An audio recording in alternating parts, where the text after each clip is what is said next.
പരിപാടിയാണ്.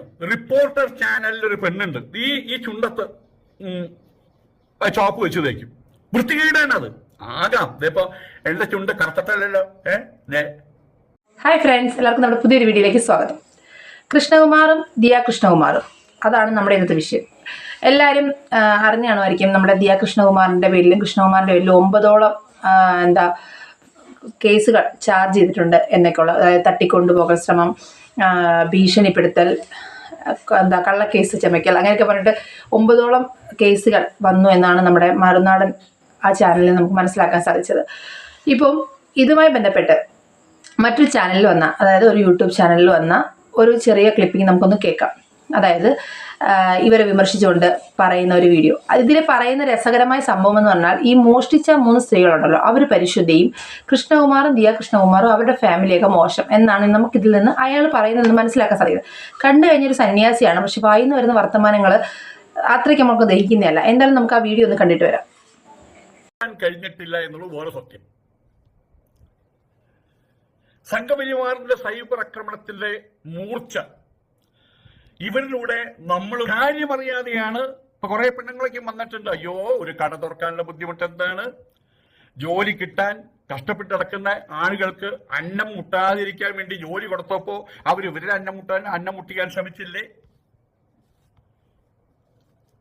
ഈ രീതിയിൽ ഈ കടയുടെ ഉടമസ്ഥനും അയാളുടെ കൂട്ടത്തിലുള്ള സൈന്യം, 5 പെണ്ണുങ്ങളുടെ സൈന്യവും അവരെ വെള്ളം പൂശിക്കൊണ്ട് മറ്റുള്ളവരെ നന്ദി കെട്ടവരായിട്ടും മോഷ്ടാക്കളായിട്ടും സമൂഹത്തിൽ നിന്റെ തല തെറിപ്പിക്കുന്നതാണ് ഫോണിൽ കൂടെ പറഞ്ഞത്.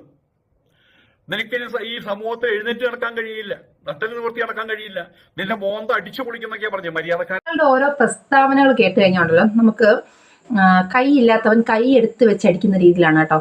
കാര്യം സ്ത്രീകളുടെ വസ്ത്രധാരണ രീതിയെക്കുറിച്ചും, അതായത് കൃഷ്ണകുമാറിന്റെ മക്കളുടെയൊക്കെ വേഷവിധാനത്തെക്കുറിച്ചൊക്കെ വളരെ മോശമായിട്ടാണ് ഇയാൾ മെൻഷൻ ചെയ്തിരിക്കുന്നത്. അതല്ല നമ്മൾ പറയാൻ വന്നത്. അതൊക്കെ അവരവരുടെ വസ്ത്ര സ്വാതന്ത്ര്യം, വസ്ത്രധാരണ സ്വാതന്ത്ര്യമൊക്കെ അവരുടെ കാര്യമാണ്. അവരുടെ വീട്ടിൽ നിയന്ത്രിക്കുക. അവരുടെ അച്ഛനുണ്ട്, അമ്മയുണ്ട്. ഇപ്പോൾ കൃഷ്ണകുമാറിന്റെ മക്കൾ ആ രീതിയിലുള്ള വസ്ത്രം ധരിച്ചു കഴിഞ്ഞാൽ കൃഷ്ണകുമാറിന്റെ വൈഫുണ്ട്, അല്ലെങ്കിൽ ഇവരെ കല്യാണം കഴിച്ചിരിക്കുന്നവരുടെ ഹസ്ബൻഡ് ഉണ്ട്, അല്ലെങ്കിൽ അവരുടെ ഫാമിലി മെമ്പേഴ്സ് ഉണ്ട്, അല്ലെങ്കിൽ അവരുടെ കൃഷ്ണകുമാറിന്റെ തന്നെ ഫാമിലി മെമ്പേഴ്സ് ഉണ്ട്, ഫ്രണ്ട്സ് ഉണ്ട്.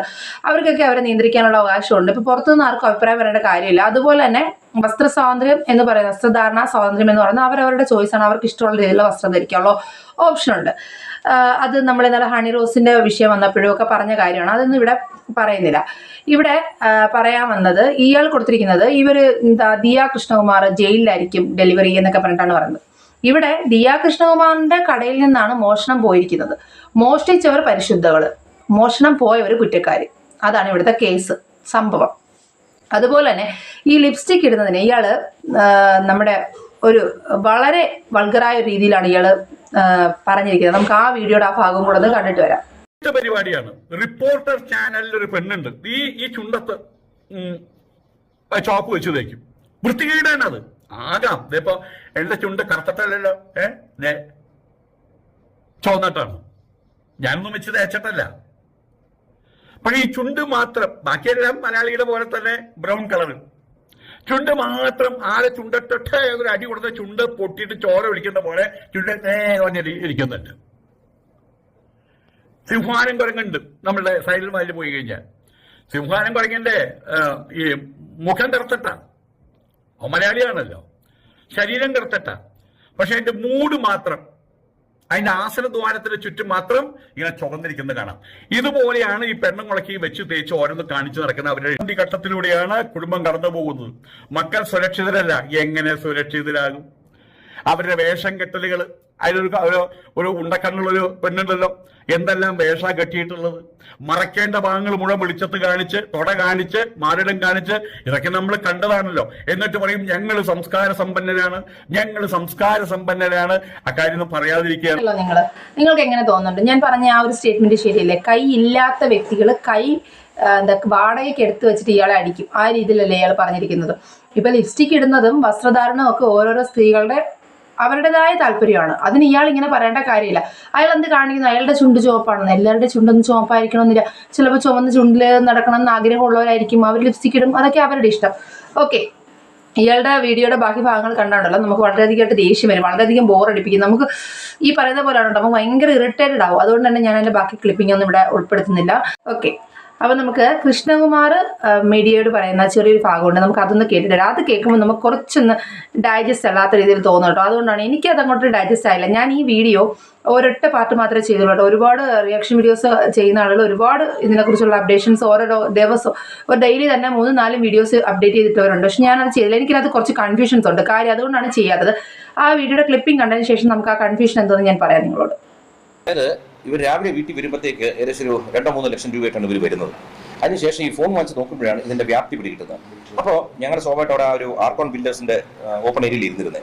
അപ്പോൾ അവിടെ വെച്ച് എൻ്റെ മകളും ഭാര്യയും സംസാരിച്ചിരുന്നപ്പോഴാണ് ഈ വിഷയത്തിന്റെ ബെത്ത് പിടിയിട്ട് എന്നെ വിളിച്ചു. അങ്ങനെ ഞങ്ങൾ അവിടെ വരുന്നു. അപ്പോൾ അവിടുത്തെ അസോസിയേഷൻ ആൾക്കാരെ കൃഷ്ണകുമാർ ആൾ കൂടിക്കഴിഞ്ഞാൽ ഞങ്ങൾക്ക് ഒരു ബുദ്ധിമുട്ടാവും. അപ്പോൾ ഞങ്ങൾ നേരെ ഈ ഓഫീസിലേക്ക് വരുന്നു. ഈ ഓഫീസിൽ ഇവിടെ ഇരുന്ന് സംസാരിക്കുക. ഇവർ കംപ്ലീറ്റ് കാര്യങ്ങളും സംസാരിച്ചു. ഞങ്ങൾ ഇങ്ങനെയൊക്കെ എടുക്കേണ്ട സാഹചര്യം വന്നു. ഞങ്ങൾ പൈസ തരാം. അങ്ങനെ ഇതിൽ ഒരു പെൺകുട്ടിയുടെ ഭർത്താവ് ഇവിടുന്ന് വെളിയിൽ പോയി 3-4 മണിക്കൂറിനകത്ത് കുറേ പൈസയുമായിട്ട് വന്നു. 8,80,000 എത്ര രൂപയായിട്ട് തോന്നുന്നു. അപ്പോൾ ഞങ്ങൾ വെച്ച് ബാക്കി പൈസ കാര്യം എങ്ങനെയാണ്? അപ്പോൾ ഞങ്ങളൊരു കാര്യം ചെയ്യാം, ചെക്കായിട്ട് തരാം. പക്ഷേ ഞങ്ങൾക്ക് ഇത്രയും പൈസ തരാൻ പറ്റില്ല. ഞാൻ എത്ര പൈസ തരാം? അങ്ങനെ പറഞ്ഞ് ഞങ്ങളൊരു 15 ലക്ഷം രൂപ കൂടെ തരാം. 5 വീതം. അതാണ് ഈ പത്രത്തിൽ അവർ എഴുതിയിരിക്കുന്നത്. ഞങ്ങൾ ഓരോരുത്തരും 5 ലക്ഷം രൂപ വീതം 3 തവണയായിട്ട്. ഇതെല്ലാം പറഞ്ഞിട്ടാണ് ഇവിടെ നിന്ന് ഇറങ്ങുന്ന കുട്ടികൾ രാത്രി പോയിട്ട് ഫോണിൽ വിളിച്ച് ഭീഷണിപ്പെടുത്തും. അങ്ങനെ വരുമ്പോൾ പിന്നെ നമ്മൾ എന്താ ചെയ്യേണ്ട? അടുത്ത നടപടി ഇനി സെറ്റിൽമെന്റ് വേണ്ട, നമുക്ക് നേരെ കേസിൽ പോകാം. ഞാൻ അങ്ങനെ ഞായറാഴ്ച രാവിലെ 1-ാം തീയതി വിശ്വസിക്കുന്നു. അന്ന് ഞാൻ അസിസ്റ്റന്റ് കമ്മീഷണറുടെ ഓഫീസിൽ കൊണ്ടുവന്ന് പരാതി കൊടുക്കും. പക്ഷേ കൃഷ്ണകുമാർ ഈ പറയുന്ന ഒരു വ്യക്തത കുറവില്ല. കാരണം ഈ പറയുന്നത് 23 ലക്ഷം രൂപയാണ് അങ്ങനെ നിങ്ങൾക്ക് ടോട്ടൽ ലഭിക്കുക. 8,83,000 തന്നു ക്യാഷായിട്ട്. 15 ലക്ഷം രൂപ ഇനി തരാമെന്ന് പറഞ്ഞു. നിങ്ങൾ വെറുതെ 46 ലക്ഷം രൂപ വേണ്ടെന്ന് വെച്ചു. അല്ലാതെ വേറെ എന്തോ മാർഗം നിങ്ങളൊന്ന് പറയൂ. നിങ്ങൾക്ക് ഇത്ര നഷ്ടം വന്നതല്ലേ? അല്ല, ഇത്രയും നഷ്ടം വന്നിട്ട് ഇപ്പൊ ആർക്കെതിരെ നടപടി വന്ന് നിങ്ങളൊന്ന് ആലോചിക്കും. നമ്മുടെ ഇവിടുത്തെ സംവിധാനങ്ങളെ പറ്റി നല്ല ബോധമുള്ള ഒരാൾ, 56 വർഷം ഈ ഭൂമിയിൽ ജീവിച്ച ഒരാളാണ്, കലാകാരനായിട്ട് രാഷ്ട്രീയത്തിലെല്ലാം നിന്നതാണ്.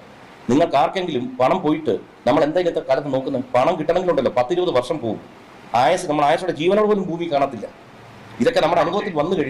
ഈ ഒരു കേസിൽ മാത്രം എന്താ ആ പെൺകുട്ടികളെ അറസ്റ്റ് ചെയ്യാത്തത്?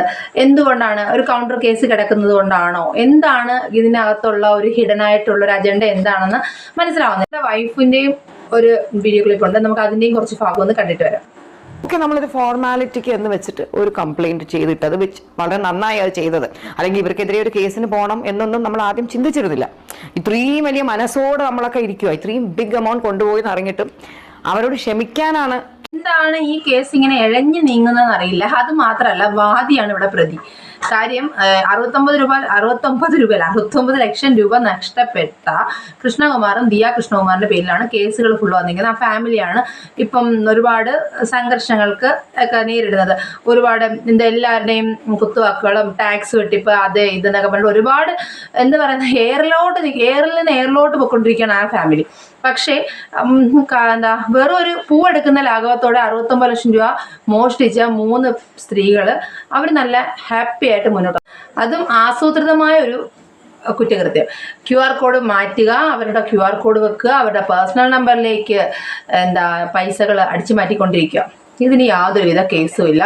അവരെ അറസ്റ്റ് ചെയ്യപ്പെട്ടില്ല. പക്ഷേ സത്യത്തിൽ ഈ ഒരു കേസ് വന്നപ്പോൾ തന്നെ, ഒരു കേസ് കൊടുത്ത് ഫയൽ ചെയ്ത് മുന്നോട്ട് പോയപ്പോൾ തന്നെ ഇവരെ 3 പേരെ അറസ്റ്റ് ചെയ്തിരുന്നുവെങ്കിൽ ഇതിനകത്ത് ഇത്രമാത്രം ഒരു കൺഫ്യൂഷൻസ് ആർക്കും വരില്ലായിരുന്നു. ഇപ്പം ഇവരുടെ ഫാമിലിയാണ് എയറിൽ നിൽക്കുന്നത്. ഇതെന്തൊക്കെയോ ഇതിനകത്ത് എന്തോ മറ്റു തട്ടിപ്പുകളുണ്ട് എന്നാണ് എല്ലാവരും ഇവർക്കിടയിൽ ഇവർക്ക് മുന്നിലേക്ക് വിരൽ ചൂണ്ടുന്നത്. എന്താണ് ഇതിനകത്തുള്ള കൃത്യമായ വിവരങ്ങളെന്ന് വരും ദിവസങ്ങളിൽ നമുക്ക് അറിയാൻ സാധിക്കുള്ളൂ എന്ന് വിശ്വസിക്കുന്നു. എന്തായാലും നമുക്കൊരു പുതിയ വീഡിയോയുമായി കാണുന്നവരെല്ലാവർക്കും ടാറ്റാ ബൈ ബൈ.